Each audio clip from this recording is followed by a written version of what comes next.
Stage 2. Further, the directress let a child choose either the inner part of inset or the outer part of inset.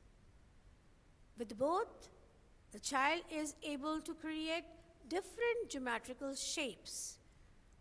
At once, he can able to use one or more than one designs. The inner part of metal or the outer part of metal. It all depends on the child's choice how he can use those particular shapes in typical geometrical designs. While the pencil color could be one or more than one in color. And the theory of this metal inset is very simple. Creating of lines, creating of geometrical shapes, gripping and holding of pencil, and the line information that helps in writing. Thank you so much.